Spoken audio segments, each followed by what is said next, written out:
Jadi gini loh, kalau TNI, Panglima TNI ke depan itu tidak hanya cukup penguasaan akan teritorial, bagaimana dia mampu memanage kesatuan baik tingkatan laut, udara, dan darat, tetapi bagaimana dia memahami geopolitik. Lah geopolitik sekarang ini ditentukan oleh dominasi kekuatan yang disebut perang digital ini. Nah, perang digital ini berartinya bahwa perang konvensional udah ditinggalin. Tapi perang digital ini adalah bagaimana penggunaan teknologi, dan teknologi itu menggunakan kekuatan dasar, yaitu bagaimana teknologi mutakhir itu, dan itu perang ke depan mungkin ya mereka menggunakan tidak lagi manusia, tapi menggunakan alat-alat teknologi super canggih.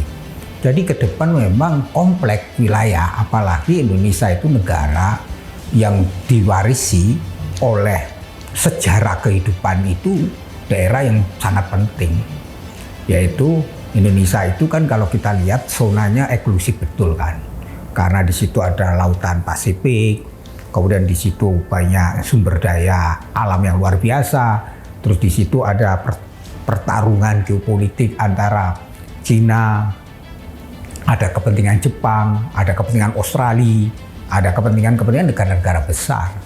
Jadi Panglima ke depan juga harus memiliki kemampuan geopolitik di mana mampu menjembatani pertarungan hegemonik baik kepentingan militer Amerika, China, dan Uni Soviet. Nah di sini pentingnya Panglima punya skill diplomasi. Jadi kemampuan bagaimana kita mempersenjatai diri, tapi juga kemampuan kita mengusahakan teknologi tepat guna, tetapi juga kemandirian dalam hal pengadaan alat-alat perang mutakhir itu. Nah di sini kan butuh transfer teknologi. Nah transfer teknologi ini dibutuhkan bagaimana Panglima ke depan punya kemampuan lobbyis itu kepada negara-negara superpower. Bagaimana mampu menjinakkan Amerika, Uni Soviet, dan China. Artinya dengan politik bebas aktif kita itu bisa memainkan peranan penting karena posisi geopolitik dan posisi kita yang sangat strategi dalam perebutan tiga kekuatan global ini. Perang ke depan itu proxy war. Jadi proxy war itu tidak perlu kita gunakan senjata, tetapi juga perang konvensional ditinggalkan. Tetapi bagaimana mereka membangun opini-opini dalam media sosial, dalam media digital, dan itu kekuatan. Maka cyber army juga sangat penting. Lah cyber army membutuhkan kemampuan teknologi. Jadi ke depan itu penguasaan teknologi menjadi sangat penting, dan penguasaan teknologi itu membutuhkan yang namanya skill. Lah skill ke depan itu adalah bagaimana mengolah salah satunya informasi, mengolah bagaimana informasi itu harus sangat tepat, tapi juga mengolah bagaimana kita mampu membangun yang disebut kekuatan adaptif. Adaptif itu bisa menyesuaikan sesuai dengan kontaknya. Jadi persenjataan tidak tergantung satu negara, tapi persenjataan kita harus dilengkapi dengan kemampuan kita mempersenjatai.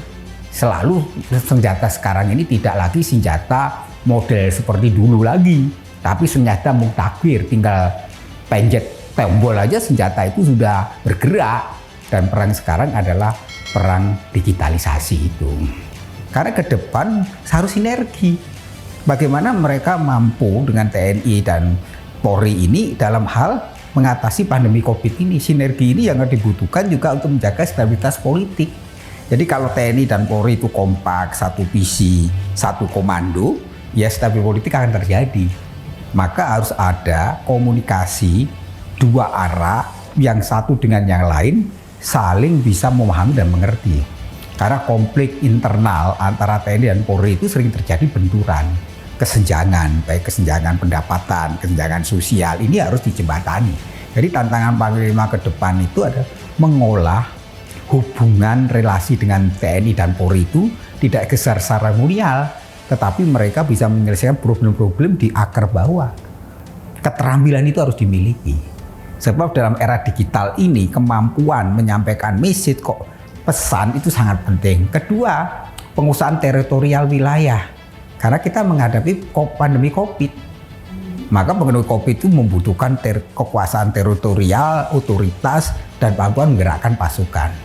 Yang ketiga adalah bagaimana TNI juga dan Polri harus bekerjasama, bersinergi menyelesaikan persoalan misalnya Papua. Dan itu harus menjadi fokus bersama. Dan juga dalam hal mengatasi terorisme. Jadi ke depan memang butuh yang saya sebut Panglima TNI yang membangun sebuah kesadaran komunikatif. Jadi TNI yang komunikatif itu adalah TNI yang mampu menyampaikan message kepada publik, sehingga message kepada publik itu bisa dilihat sebagai bagaimana kehadiran TNI sebagai pelayan masyarakat tapi penjaga keutuhan negara NKRI. Masyarakat dari hasil survei kan memiliki keunggulan kompetitif ya, diakui ya, polisi TNI masih punya kewibawaan. Tetapi juga harus menjaga TNI jangan sampai menjadi alat politik kekuasaan dan alat partai politik. Lah menjaga TNI menjadi roh demokrasi ini yang butuh pemimpin yang visioner, panglima yang memiliki visi membangun demokrasi, tetapi juga visi yang mampu menjaga keutuhan hidup berbangsa bernegara yang terdiri dari ratusan suku, etnis, budaya, dan ratusan agama-agama lokal. Jadi kemampuan membangun komunikasi itu sangat dibutuhkan oleh Panglima ke depan ini, dan dia harus ramah dengan media. Karena media itu menjadi salah satu tulang punggung demokrasi. Nah di sini kebutuhan skill ini dibutuhkan, termasuk penguasaan ilmu pengetahuan itu.